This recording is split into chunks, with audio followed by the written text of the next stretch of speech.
constructivism in cyberspace, atau bagaimana pandangan dari konstruktivisme ketika melihat cyberspace.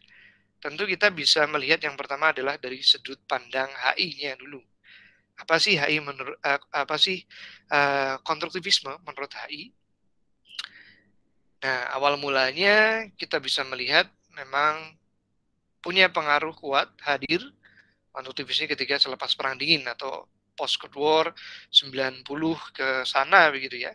Jadi tadi masih relatif muda, dan tentu kalau ide besar ini tadi disebutkan oleh siapa Mbak Sandrina ya, bahwa akan ini adalah cukup Eropa sentris karena melihat pemikir-pemikirnya muncul juga dari Eropa begitu ya. Ada dua orang yang bisa kita rujuk kalau teman-teman ingin melihat membaca konstruktivis ya. Yang pertama adalah Nicholas Onuf dalam satu karyanya ya, World of Our Making, percaya bahwa pengetahuan ada dalam konstruksi sosial, realitas internasional pun demikian. Ya, tindakan dari manusia. Jadi apa yang terjadi dalam sistem internasional, apa yang terjadi timeline-nya, fenomenanya, kasusnya, begitu ya. Itu semua adalah hasil konstruksi, hasil pemahaman, hasil pandangan tadi, atau meminjam Hitler ya, propagandanya begitu ya, dikonstruksinya dari apa yang terjadi dari tindakan manusia. Itu menurut Nicholas Onuf ya, ketika melihat ide konstruktivisme itu hadir di awal. Nah, selain Nicholas Onuf, saya kira teman-teman juga sudah sangat familiar ini, apalagi kalau penelitiannya tentang konstruktivis ya. Ada satu orang namanya Alexander Wen ya. Ini sangat terkenal sekali, selalu dirujukan ya bukunya. Anarchy is what state of make of it ya.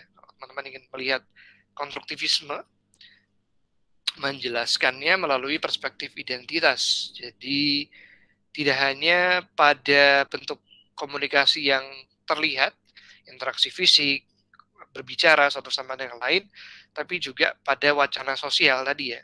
Bahasa mudahnya tadi propaganda, ada image yang dibangun gitu ya, bertahun-tahun, berperiode-periode, sehingga akhirnya membuat satu pandangan terhadap sebuah kasus, sebuah isu, lagi dan lagi ya.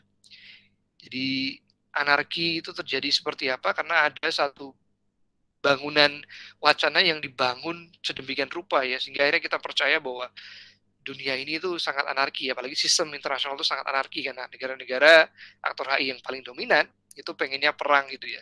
Nah, itu menurut Alexander Wen, ide konstruktivis melihat itu juga kenapa kok anarki begitu dominan, karena dari dulu udah dibangun itu, bahwa kalau mau interaksi harus perang, harus invasi, sehingga akhirnya sudah terpatri di sana di pandangan manusianya bahwa dunia sistem internasional itu anarki. Padahal ada ide-ide lain yang kemudian kalau mau diberikan ide alternatif ya, wacananya bahwa dunia itu adalah upaya kolektif misalnya, atau dunia sistem internasional itu adalah saling berbagi rejim gitu kan, bisa saja ketika wacananya sudah diapungkan, dikuatkan pondasinya, dan terus dipropagandakan ya. Seperti tadi yang dilakukan oleh Hitler ya, ketika melihat bahwa suku Arya adalah suku yang paling sempurna di dunia ini ya, dibanding populasi-populasi umat manusia yang lain gitu. Nah, jadi dapat kita simpulkan akhirnya argumentasi Wen tadi ya, Alexander Wen ini akhirnya memberikan satu kontribusi penting dalam studi hubungan internasional, bahwa pembentuk sistem internasional itu tidak lagi soal materi, tidak lagi soal bagaimana tank tadi ataupun alat alutsista termutakhir adalah sebagai upaya pembentuk sistem internasional, tapi ide ya. Tapi ide, pemikiran, wacana itu adalah satu hal yang penting juga dalam pembentukan sistem internasional gitu. Propaganda, pembentukan image tadi ya, agenda setting, akhirnya membuat konstruktivis ini perlahan muncul menjadi satu pendekatan alternatif dalam hubungan internasional gitu ya. Sehingga akhirnya dapat kita simpulkan dalam 2 poin sederhana gini ya. Apa itu asumsi dasar konstruktivisme dalam HI? Adalah struktur yang terbentuk itu bukan hanya dari sifatnya material, tapi juga ada soal ide, Ya, kemudian identitas dari dan kepentingan dari aktor dikonstruksikan oleh ide-ide tersebut dan bukan sama sekali bersifat alamiah. Jadi bukan alami ya, disetting itu semua tadi. Ya tadi meminjam kasusnya Hitler tadi, semuanya bisa disetting, pandangan orang terhadap satu isu bisa disetting, sehingga akhirnya menunjukkan bahwa menurut pandangan konstruktivis ya, ide wacana itu ada satu hal yang lebih penting dibanding untuk membangun kekuatan secara lebih keras lewat realis ya, ketika melihat bahwa um, persenjataan yang paling kuat adalah negara yang paling kuat gitu kan. Ide menurut teman-teman konstruktivis adalah siapa yang bisa membangun wacana dengan paling baik, dengan paling tepat, pada akhirnya bisa mengambil tadi keuntungan ya dalam mengkonstruksi sistem internasional ataupun HI itu berjalan gitu ya. Nah, harapannya teman-teman di sini sudah bisa ya kepikiran, memahami, mendapatkan poinnya kaitannya dengan konstruktivis ya. Konstruktivisme dalam HI, bahwa itu adalah soal ide, soal wacana, soal bagaimana membentuk sistem internasional dengan ide, sehingga akhirnya nanti kita akan bisa menyambungkannya terhadap dunia siber ya, terhadap cyberspace. Ya, kita masuk ke bagian yang kedua ini, bagaimana ketika melihat konstruktivisme memandang cyberspace. Ada beberapa argumen yang disampaikan oleh konstruktivisme ketika melihat cyberspace. Yang pertama adalah individu membuat keputusan tentang bagaimana menggambarkan dan memperlakukan internet, serta fungsi dari individu dan grup yang berperan dalam lingkungan tersebut.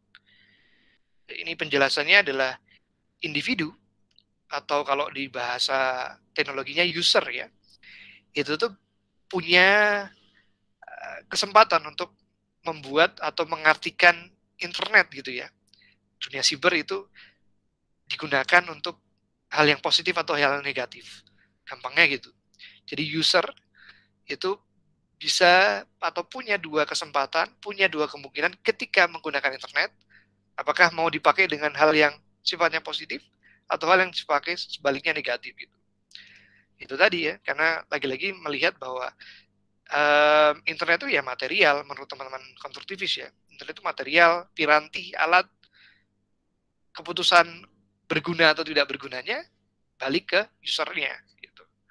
Sehingga kita bisa lihat gitu ya bahwa internet sekarang bermata dua ya, seperti pisau bermata dua gitu ya. Kalau kita pakai untuk hal-hal yang baik, positif, bahkan kita bisa mendulang pundi-pundi dari internet. Sebaliknya pun kalau kita ingin berbuat kejahatan lewat internet ataupun digunakan untuk hal-hal yang sifatnya negatif, tidak memberikan keuntungan sebesar pun bagi kita si penggunanya juga bisa gitu. Sekaligus juga kita nanti bisa mengartikan pihak-pihak yang menggunakan internet gitu ya. Ketika melihat intelijen itu lebih negatif, sementara pengguna korporasi ya itu menggunakannya dengan baik gitu kan. Itu juga bisa juga kita mengartikan bahwa Edward Snowden itu hero tadi ya sebutannya ya, karena dia telah menunjukkan boroknya dari penggunaan internet, dibuat untuk spionase. Itu kita juga bisa karena kita sebagai user kita punya wewenang untuk bisa membuat keputusan itu, mana yang baik, mana yang buruk, mana yang positif, mana yang negatif ya. Termasuk kita melihat apa yang ada di dalam dunia siber gitu. Individu punya apa istilahnya ya, wewenang gitu ya, bisa mengkategorikan entah itu positif atau negatif ketika melihat cyberspace. Lalu, nah ini juga kembali dalam pandangan konstruktivisme, argumen yang kedua, aktor HI itu punya pilihan untuk menggambarkan cyberspace sebagai bagian dari dunia nyata.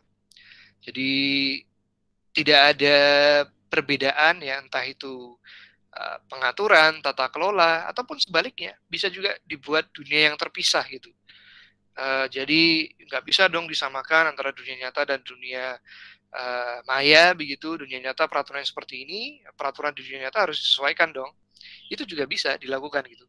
Karena dalam prakteknya kan kita juga seringkali menjumpai begitu ya, ada manusia yang kemudian melihat karena internet itu sudah menjadi bagian yang tidak terpisahkan dari umat manusia, maka ya ini harusnya jadi dunia yang melebur jadi satu gitu ya. Tidak ada perbedaan antara dunia nyata dan dunia maya. Ada juga yang masih dengan tegas membuat garis batasan itu.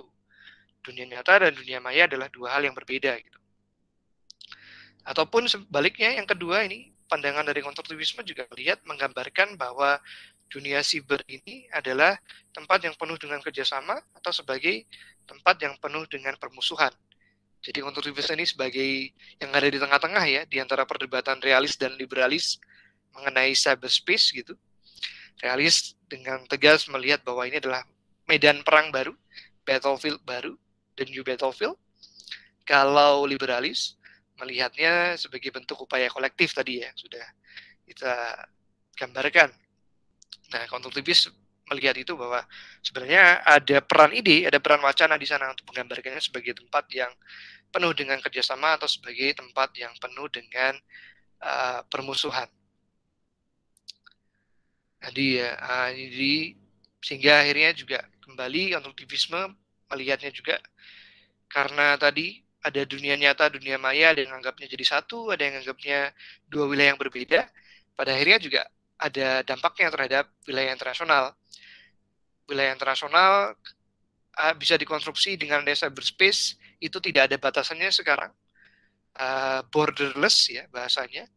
Jadi semuanya tidak lagi dibatasi oleh teritori. Atau kita juga bisa melihat bahwa konstruktivis juga menawarkan, ada juga yang melihat bahwa cyberspace itu diatur sehingga adanya batasan-batasan yang tetap harus dijaga. Atau dari regulasi juga, konstruktivisme akhirnya juga menggulirkan wacana bahwa pada akhirnya dunia siber ini adalah sebuah sistem yang harus diregulasi. Ada yang jadi penjaga moralnya begitu ya. Ataupun ya tidak butuh regulasi, dibebaskan saja begitu. Jadi ketika siapapun yang ingin berkecimpung di dalamnya boleh melakukan apapun ya karena tidak diregulasi. Nah, sehingga pandangan konstruktivisme ini melihat ya perdebatan-perdebatan ini ya, melihat wilayah-wilayah yang abu-abu atau wilayah yang memang benar-benar tegas ya untuk kaitannya dengan batasan ataupun kaitannya dengan regulasi. Ataupun ya ini kita juga bisa melihat dalam pandangan konstruktivisme, aktor HI juga punya pilihan untuk menentukan cyberspace sebagai yang pertama adalah menganggap anonim ya sebagai ancaman atau hal yang membebaskan. Nah, ini menarik juga ya kalau kita telah lebih jauh, fenomena anonim ini banyak terjadi apalagi di dunia media sosial ya. Entah itu apakah ancaman ataupun satu hal yang sebenarnya sah-sah saja, membebaskan, ataupun bisa melihat bahwa begitu cepatnya perpindahan arus informasi di internet, di dunia maya, itu sebagai hal yang positif atau negatif. Kadang kita merasa terbantu ya ketika mendapatkan update terhadap satu peristiwa, semakin cepat kita dapat infonya, semakin cepat kita bisa bertindak, mengambil keputusan. Tapi di satu sisi juga ada hal-hal negatif yang ditimbulkan ketika begitu banyak arus informasi yang kita dapatkan. Itu kita kadang-kadang malah justru bingung sendiri karena makin banyak informasi yang kita serap dalam perharinya ya karena bantuan internet di sana. Jadi itu ya. Konstruktivisme ketika melihat cyberspace ini sebenarnya adalah melihat aktor HI itu punya banyak pilihan untuk memandang, mengkonstruksi dari bahasanya atau mendefinisikan cyberspace begitu. Apakah dia memang berguna, positif atau negatif? Apakah dia perlu diatur atau tidak diatur? Atau tentang bagaimana melihat dunia siber ini adalah satu dunia yang benar-benar baru atau memang berhubungan, masih ada hubungannya dengan dunia nyata gitu. Nah, jadi ini teman-teman nanti bisa cek kembali ya bagaimana konstruktivisme memandang cyberspace. Lalu kita masuk ke studi kasus. Pada akhirnya ketika tadi kita melihat ada propaganda, ada agenda setting, tentu satu hal yang menarik untuk mendukung argumen tersebut dari konstruktivis adalah bagaimana adanya bahasa yang mengkonstruksi dunia siber. Ini menarik ya kalau kita lihat bahasa yang mengkonstruksi dunia siber. Ini menjadi studi kasus kalau kita berbicara pandangan konstruktivisme terhadap cyberspace.